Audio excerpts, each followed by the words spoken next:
Welcome, everyone. Spiritual awakening and holidays. If you're going through this amazing shift that we call spiritual awakening, and you're starting to see more of what is real, and most importantly, more of what is real about you, that's critical. Seeing more of the things that are wrong with modern society is no great trick. We have satirists and people with plenty of opinions who have said throughout the centuries what's wrong with society, but that doesn't mean they're any more clear about what's real or honestly what's necessary. And it certainly doesn't mean that they understand themselves particularly well.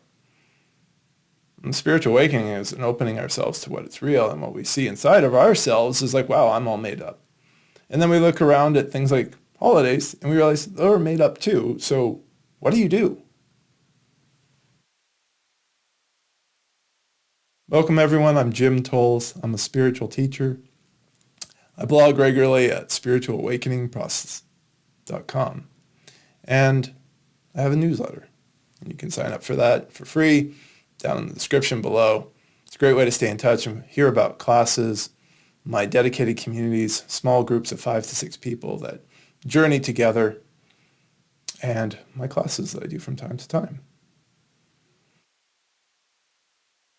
Every holiday is made up. Just is. It's just there's so many people who believe that this is Christmas or this is Thanksgiving, this is Kwanzaa, this is the 4th of July, this is Arbor Day if that's a holiday, this is Rosh Hashanah, this is Diwali.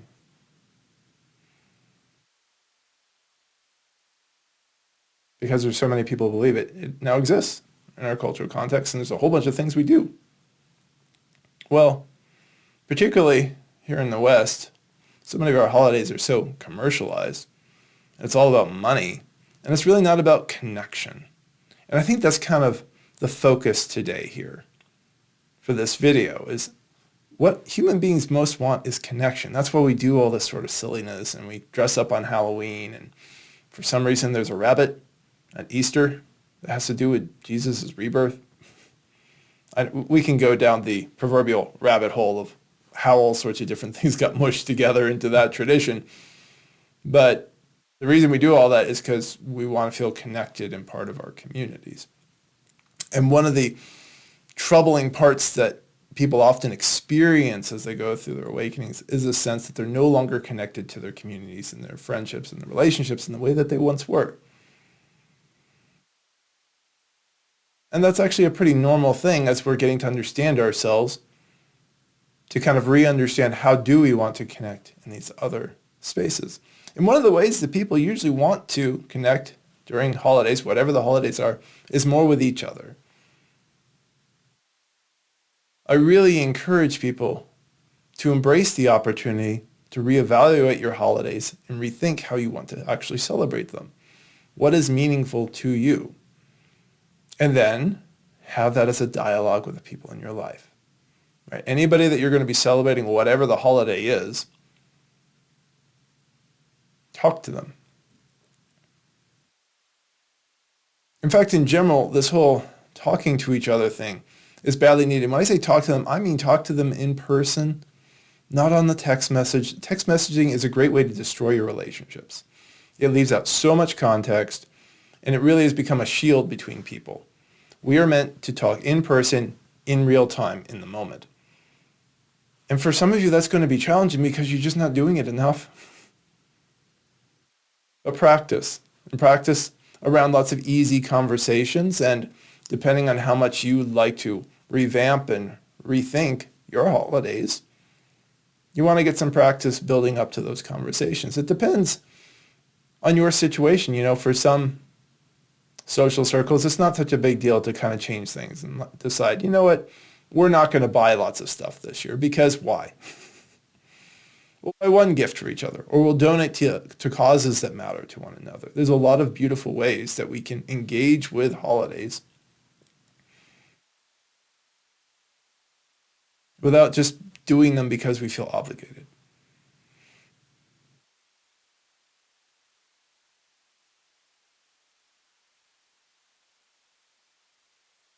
You may find that what you really want is connection, so you start to redesign your gatherings around connection. I'm doing a lot of work these days with teaching people how to be community builders. It's a thing that you can certainly reach out to me about if you sign up to the newsletter. Learning to be a community builder is tough. We live in a very individual-focused culture, but this is actually what we care about. We care about feeling connected to one another. So you start to think about, okay, so what does dinner look like if we're focusing on connection and not on just eating a giant dead bird?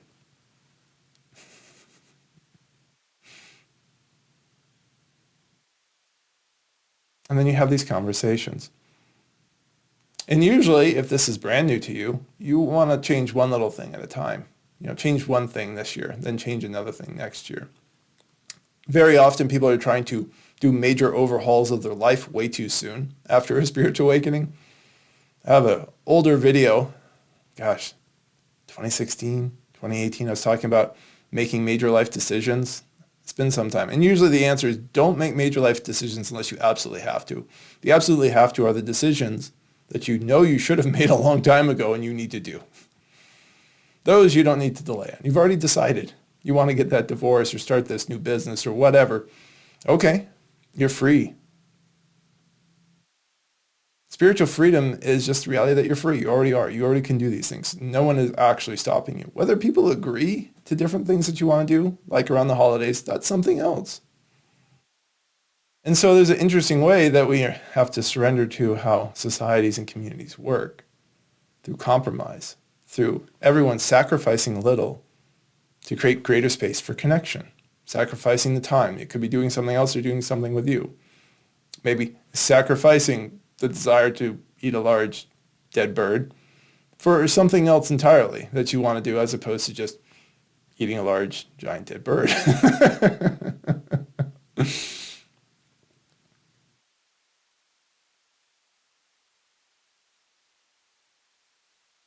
And that can be really rejuvenating for a lot of people. A lot of people want to change, but they don't know how. They need inspiration. They need somebody like you who's starting to step outside the rules, the made-up rules in your head and the rules around you.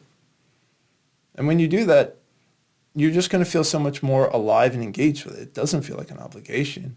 It is a joy. And you know that next year you could change it again, whatever the holidays are that you want to revamp. And everyone will be different. For some people, bringing more focus back towards the birth of Jesus and Christmas will be what they want to do, and that's beautiful. For somebody else, it's not having a Christmas tree, because why? And just spending time quietly, talking about what they're grateful for this year, as winter comes, right? A lot of people get into the solstice and the seasonal changes, which a lot of holidays are essentially kind of marking. You can renew your holidays. You can be creative, and you have to invite people in that you're celebrating with. But it really can make them more and more beautiful than maybe you yet experienced.